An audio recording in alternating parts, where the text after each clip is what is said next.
2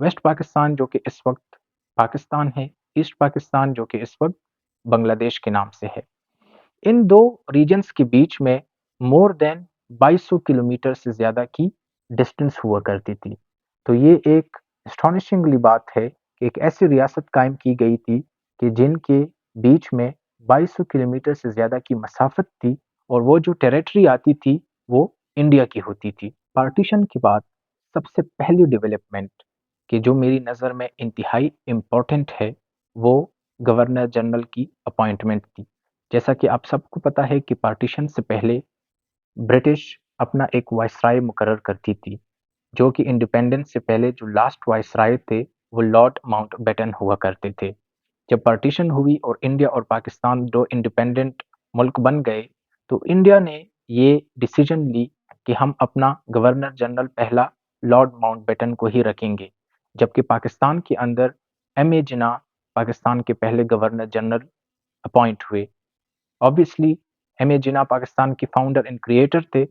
تو ان کو ہی پہلا گورنر جنرل بننا چاہیے تھا۔ لیکن میری نظر میں چونکہ ماؤنٹ بیٹن صاحب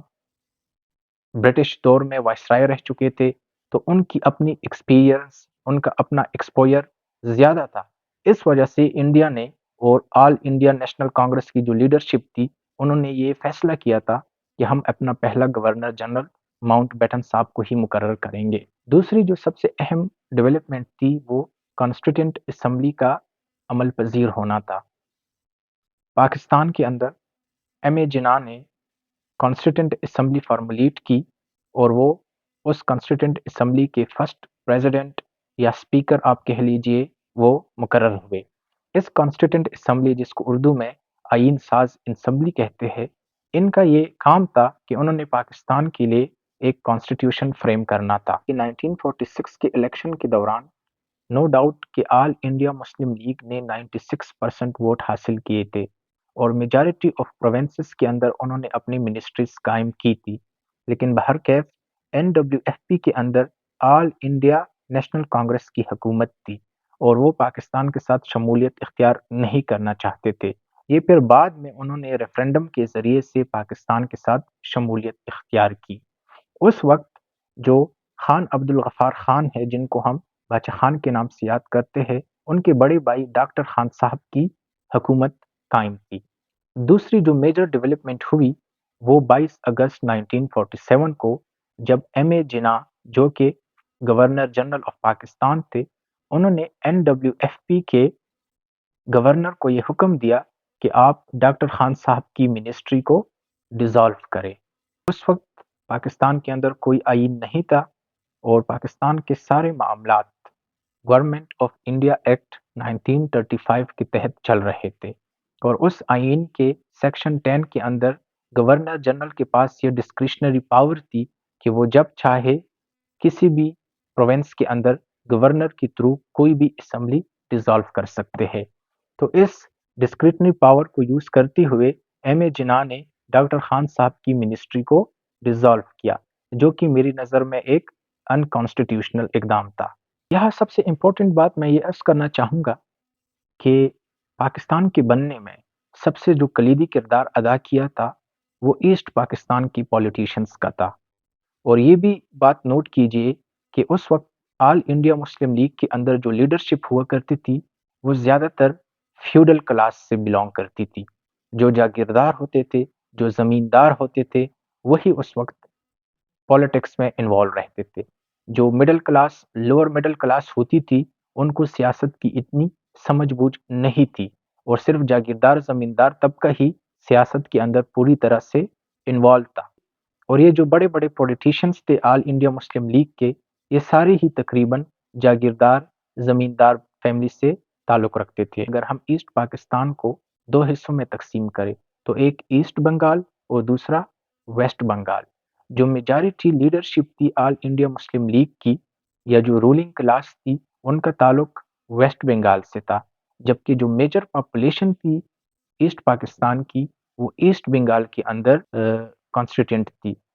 لیکن ایسٹ بنگال انتہائی بیکورڈ ہوا کرتا تھا، وہاں کے لوگ انتہائی غریب اور پسماندہ گھرانوں سے تعلق رکھتے تھے۔ تیسری جو سب سے اہم ڈیولپمنٹ ہے وہ ایم اے جناح کی وہ اسپیچ کہ جب 1947 کو وہ ڈھاکہ تشریف لے گئے اور وہاں انہوں نے ڈھاکہ کے لوگوں سے خطاب کیا اور عرض کیا کہ پاکستان کی نیشنل لینگویج اردو ہوگی، جس کے بعد بنگال کے لوگوں کے اندر ایک تشویش کی لہر دوڑی، کیونکہ وہ اردو سے واقفیت نہیں رکھتے تھے، وہ بنگالی بولتے تھے۔ اس وجہ سے یہ بات کہ پاکستان کی قومی زبان اردو ہوگی، یہ بات ان کے لیے انتہائی سٹرینج ثابت ہوئی، اور یہ پہلی ڈیولپمنٹ تھی جس کے نتیجے میں ایسٹ پاکستان کے لوگوں کے اندر ایک اجنبیت کی فضا قائم ہوئی، اور یہی وجہ ہے کہ پھر اس کے بعد حسین شہید سہروردی نے مسلم لیگ سے سپریشن اختیار کی، اور انہوں نے اپنی پولیٹیکل پارٹی، جس کو انہوں نے پھر بعد میں نام دیا عوامی لیگ، کی بنیاد رکھی۔ 1946 کی جو الیکشن ہوئے تھے اور ان کے نتیجے میں جو منسٹریز اور وزارتیں قائم کی گئی تھی، جو کیبنٹ قائم کیا گیا تھا، وہی کیبنٹ بنا رہا، اور نوابزادہ لیاقت علی خان صاحب کو پاکستان کا پہلا وزیر اعظم منتخب کیا گیا۔ یہاں تک سب کچھ ٹھیک چل رہا تھا، لیکن پھر ایک میجر اور انپریسیڈنٹڈ ڈیولپمنٹ وہ سپٹمبر 1948 کو محمد علی جناح صاحب کی وفات ثابت ہوئی۔ آپ کو پتہ ہے کہ جناح صاحب کو چیسٹ کی انفیکشن ہوئی، جس کے بعد وہ زیارت تشریف لے گئے اور وہاں پر ان کی طبیعت مزید ناساز ہوئی، اور بالآخر سپٹمبر 1948 کو وہ رحلت فرما گئے۔ انفارچونیٹلی جناح صاحب پاکستان کے بننے کے صرف 13 مہینوں بعد ہی اس دنیا سے رحلت فرما گئے، تو یہ ڈیولپمنٹ پاکستان کے لیے انتہائی پینفل ثابت رہی۔ اس کے بعد خواجہ ناظم الدین، جو کہ اس وقت ایسٹ پاکستان کے اندر ایسٹ بنگال کے چیف منسٹر تھے، انہوں نے اپنے آفس سے ریزائن کیا اور وہ پاکستان کے دوسرے گورنر جنرل اپوائنٹ ہوئے۔ جناح صاحب کے بعد دو عہدے خالی ہوئے، ایک گورنر جنرل کا عہدہ جو کہ خواجہ ناظم الدین نے فل کیا، جبکہ دوسرا عہدہ speaker of the constituent assembly کا تھا۔ تو جناح صاحب کے بعد مولوی تمیز الدین خان صاحب سیکنڈ اسپیکر اور president of the constituent assembly مقرر ہوئے۔ ابھی تک آئین بنا نہیں ہے، یہ بات آپ نے نوٹ کرنی ہے، اور وہی گورنمنٹ آف انڈیا 1935 ایکٹ کے تحت ہی سب کچھ چل رہا ہے۔ پرائم منسٹر لیاقت علی خان صاحب ایک کیرسمیٹک پرسنالٹی تھے، اور ایسٹ پاکستانیوں کے نظر میں وہ ایک نیوٹرل پی ایم کے طور پر کام کر رہے تھے، اور اس کی سب سے بڑی وجہ یہ تھی کہ وہ ایسے کسی صوبے سے بلونگ نہیں کرتے تھے جو کہ اس وقت ایسٹ پاکستان یا ویسٹ پاکستان کا حصہ تھا۔ پرائم منسٹر لیاقت علی خان کے دور میں سب سے جو میجر ڈیولپمنٹ ثابت ہوئی، وہ مارچ 1949 کو آبجیکٹیو ریزولوشن کا پاس ہونا تھا۔ آبجیکٹیو ریزولوشن، جس کو اردو میں ہم قرارداد مقاصد کہتے ہیں، یہ ایک امپورٹنٹ ڈاکومنٹ تھی۔